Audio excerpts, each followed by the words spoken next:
जब भी दुनिया में प्रेम की मिसाल दी जाती है तो श्री कृष्ण और राधा रानी के प्रेम की मिसाल सबसे पहले आती है।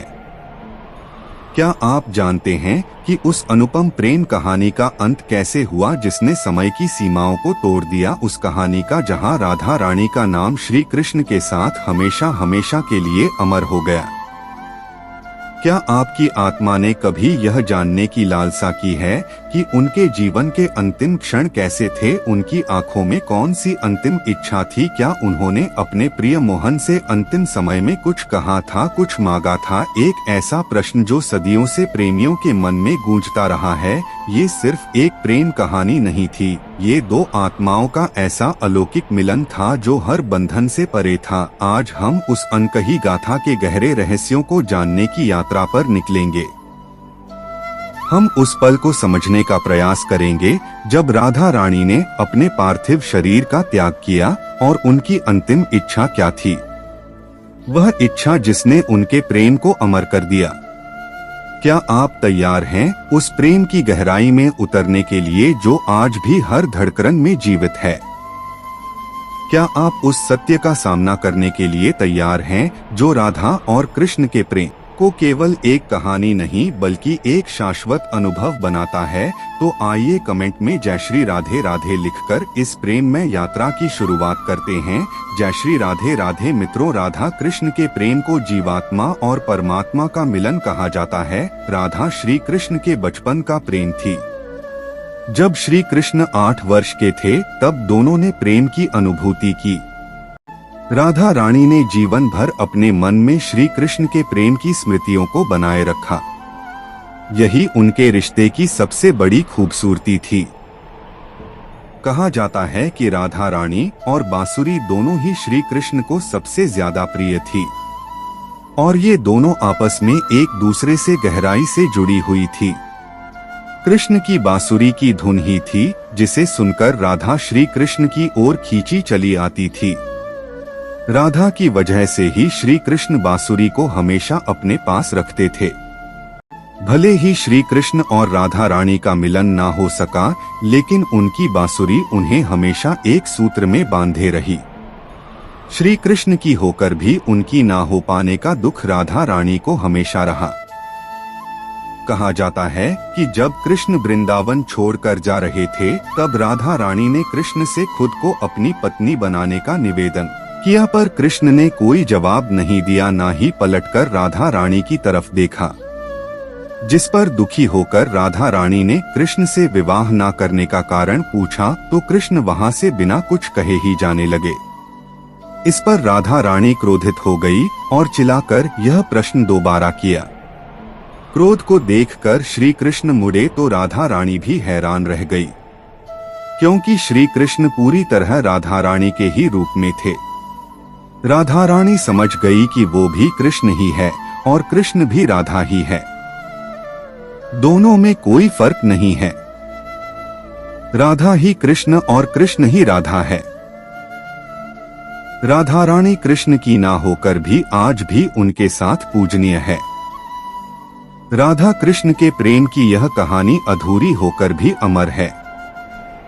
श्री कृष्ण जब वृंदावन को छोड़कर मथुरा चले गए तो जाने से पहले उन्होंने संपूर्ण वृंदावन की जिम्मेदारी राधा रानी को सौंपते हुए कहा था कि राधे, आज से इस संपूर्ण ब्रजमंडल की आप ही अधिष्ठात्री देवी होंगी और आपकी इच्छा के विरुद्ध वृंदावन में कुछ भी कर पाना संभव नहीं होगा।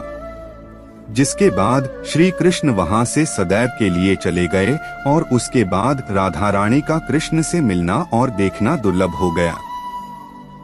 मगर एक बार राधा रानी कृष्ण से मिलने कुरुक्षेत्र में आई थी और वहां उन्होंने कृष्ण से वृंदावन आने का आग्रह भी किया था। जिसके बाद कृष्ण अपनी बहन सुभद्रा और बड़े भाई बलराम जी के साथ वृंदावन आए थे। कृष्ण के वृंदावन आने की खुशी में सारा ब्रजमंडल खुशी से झूम उठा और सभी ने कृष्ण, सुभद्रा और बलराम जी को रथ पर बैठाकर स्वयं ही रथ को खींचते हुए पूरे वृंदावन का भ्रमण करवाया था। और इसी के बाद से ही वृंदावन और जगन्नाथपुरी में रथ यात्रा की शुरुआत भी हुई थी। इसके बाद श्री कृष्ण और राधा रानी की मुलाकात द्वारिका नगरी में हुई थी।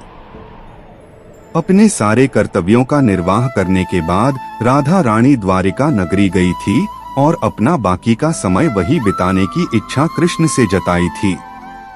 राधा रानी को देखकर कृष्ण भाव विभोर हो गए और राधा रानी को अपने महल में ही देविका के पद पर नियुक्त कर दिया था। राधा रानी वहां अपने देविका के कर्तव्य का पालन भी करती थी और अपने प्रिय कृष्ण के दर्शन भी कर लेती थी। पर समय के साथ कृष्ण राजपाठ में बहुत ज्यादा व्यस्त हो चुके थे, जिस कारण वह राधा रानी से नहीं मिल पाते थे। राधा रानी को यह दुख और भी विचलित करता था और अब वे श्री कृष्ण के साथ पहले की तरह आध्यात्मिक जुड़ाव भी महसूस नहीं कर पा रही थी। इसलिए राधा रानी ने द्वारिका महल को छोड़ने का निश्चय किया। उन्होंने सोचा कि वे अब कहीं दूर एकांत में जाकर अपना जीवन व्यतीत करेंगी और श्री कृष्ण के साथ गहरा आध्यात्मिक संबंध पुनः स्थापित करेंगी। द्वारिका से जाने के पूर्व राधा रानी ने श्री कृष्ण से वचन लिया कि वह जब भी अंतिम बार कृष्ण को याद करेंगी तो कृष्ण को उनसे मिलने आना ही होगा। जिसके बाद राधा रानी वृंदावन के एकांत कुंज में रहने लगी। हर दिन सूर्योदय के समय यमुना तट पर जाती, जल अर्पण करती और फिर लौटकर अपने कुटिया में साधना में लीन रहती। राधा रानी हर पल श्री कृष्ण की प्रतीक्षा करती, मानो उन्हें पूरा विश्वास हो कि एक दिन श्री कृष्ण जरूर आएंगे। अपने प्रिय कृष्ण के वियोग में राधा रानी हमेशा उदास रहती थी। देखते ही देखते वह समय भी आ गया जब राधा रानी को अपनी लीला समाप्त करनी थी। एक दिन राधा रानी ने यमुना तट पर कुछ क्षण रुककर आसमान की ओर देखा। हवा थमी थमी सी थी। उनके हृदय में एक कंप कपी दौड़ गई, जैसे ब्रह्मांड ने उनके कानों में कोई रहस्य फूंका हो। उसी शाम उन्होंने अपने कुटिया के बाहर बैठकर तुलसी के पौधे को नमन किया और मुस्कुराकर कहा, अब समय आ गया है, पर मैं यूं नहीं जाऊंगी जब तक कान्हा मुझे स्वयं विदा न दे। और यही वह समय था जब राधा रानी ने श्री कृष्ण को याद किया। द्वारका में बैठा वह योगेश्वर, जिसकी जोली में समय और सहारा दोनों थे, उसे भी अंतर्मन से कुछ खिंचाव सा महसूस हुआ। उनकी आंखें बंद थीं और राधा की पुकार उनके कानों में गूंज उठी। श्री कृष्ण ने सब छोड़कर उस एकांत कुंज की ओर यात्रा की जहां उनका एक टुकड़ा अभी धड़क रहा था। राधा कृष्ण जब पहुँचे तो राधा कुटिया के बाहर तुलसी के पास बैठी थी, आंखें बंद थी, जैसे किसी आलोक में लीन हो। अपनी राधा रानी की अवस्था को देखकर उनके आंखों से अश्रुओं की धारा बहने लगी। श्री कृष्ण ने धीरे से कहा, राधे की आंखें खुली और उन आंखों में वह प्रेम था जो किसी ग्रंथ में नहीं लिखा जा सकता। उन्होंने मुस्कुराकर कहा, अब समय आ गया है प्रभु, अब मेरी आत्मा विश्राम चाहती है। कृष्ण ने राधा का हाथ थामा। श्री कृष्ण ने राधा रानी से कुछ मांगने को कहा, मगर राधा रानी ने मना कर दिया। श्री कृष्ण के दोबारा अनुरोध करने पर राधा रानी ने श्री कृष्ण से अपना अंतिम वरदान मांगा। वे श्री कृष्ण को बांसुरी बजाते हुए देखना चाहती थी और इसलिए उन्होंने श्री कृष्ण से बांसुरी की वही धुन सुनाने को कहा जो वे रास रचाते समय बजाया करते थे। श्री कृष्ण ने राधा रानी को वही मुरली की सुरीली धुन फिर से सुनाई, जिसे सुनते सुनते राधा की सांसें धीरे धीरे मंद होती चली गई, पर उनके चेहरे पर मुस्कान बनी रही और राधा रानी ने अपने देह का त्याग कर दिया। श्री कृष्ण जानते थे कि उनका और राधा रानी का प्रेम अमर है। फिर भी श्री राधा रानी की मृत्यु से श्री कृष्ण इतने दुखी हो गए कि उन्होंने अपने प्रेम के प्रतीक अपनी बांसुरी को वही तोड़ दिया और फिर जीवन भर कभी बांसुरी नहीं बजाई। इस प्रकार से सृष्टि की यह दिव्य प्रेम कथा सदैव के लिए अमर हो गई। राधा रानी का पर्याय कृष्ण और कृष्ण का पर्याय राधा रानी बन गई। तो क्या वास्तव में श्री कृष्ण और राधा रानी की यह अंतिम भेंट थी? ऐसा कहा जाता है कि एक बार स्वर्ग में विचरण करते हुए कृष्ण और राधा एक दूसरे के सामने आ गए। विचलित से कृष्ण और प्रसन्न चित्त सी राधा। श्री कृष्ण थोड़ा सक पकाए और राधा मुस्कुराई। इससे पहले कि श्री कृष्ण कुछ कहते राधा बोल उठी, कैसे हो द्वारकाधीश जो राधा? उन्हें कान्हा कान्हा कह के बुलाती थी। उसके मुख से द्वारकाधीश का संबोधन कृष्ण को भीतर तक घायल कर गया। फिर भी किसी तरह अपने आप को संभाल लिया और बोले, राधा से मैं तुम्हारे लिए आज भी वही कान्हा हूँ। तुम तो मुझे द्वारकाधीश मत कहो, आओ बैठते हैं।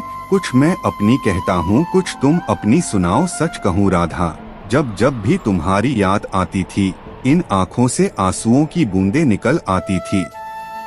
राधा बोली, मेरे साथ ऐसा कुछ भी नहीं हुआ। न तुम्हारी याद आई, न आँखों से आंसू बहे, क्योंकि हम कभी तुम्हें भूले ही कहाँ थे।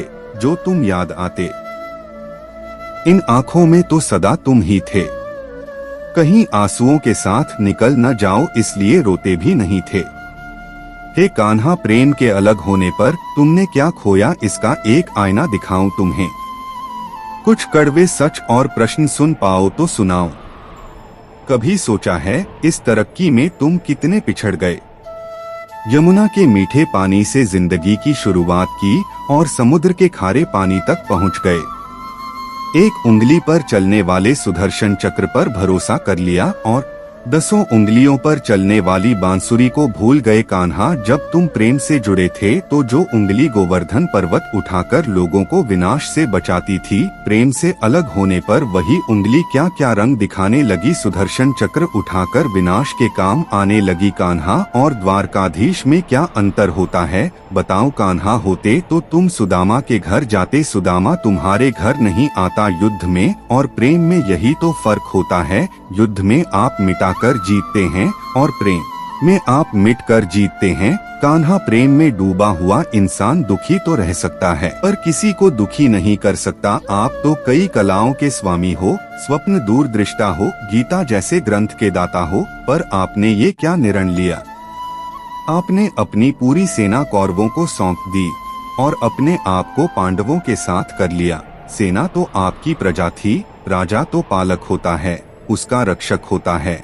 आप जैसे महाज्ञानी उस रथ को चला रहे थे जिस पर बैठा अर्जुन आपकी प्रजा को ही मार रहा था। अपनी प्रजा को मरते देख आप में करुणा नहीं जगी, क्योंकि आप प्रेम से शून्य हो चुके थे। आज भी धरती पर जाकर देखो, आपके द्वारकाधीश वाली छवि को ढूंढते रह जाओगे। हर जगह, हर मंदिर में मेरे ही साथ खड़े नजर आओगे। मैं जानती हूँ कान्हा, लोग गीता के ज्ञान की बात करते हैं, उसके महत्व की बात करते हैं, पर धरती के लोग युद्ध वाले द्वारकाधीश पर नहीं, प्रेम वाले कान्हा पर भरोसा करते हैं। गीता में मेरा दूर दूर तक नाम नहीं है, पर आज भी लोग उसके समापन पर राधे राधे कहते हैं। मित्रों, श्री कृष्ण के पास कभी किसी प्रश्न का उत्तर न हो, ऐसा तो हो ही नहीं सकता। परंतु राधा रानी द्वारा लगाए गए प्रश्न चिन्हों पर कान्हा मौन रहे। यही तो है प्रेम में समर्पण का भाव। पराक्रम में हमें हर किसी को हराना होता है, तब भी हम जीत कर भी हार जाते हैं, परंतु प्रेम में एक मौन ही कई लोगों का दिल जीत लेता है। सही कहा है कि छोटी सी उंगली पर पूरा गोवर्धन पर्वत उठाने वाले भगवान श्री कृष्ण छोटी सी बांसुरी को दोनों हाथों से पकड़ते थे। तो प्रेम से बोलिए राधे राधे।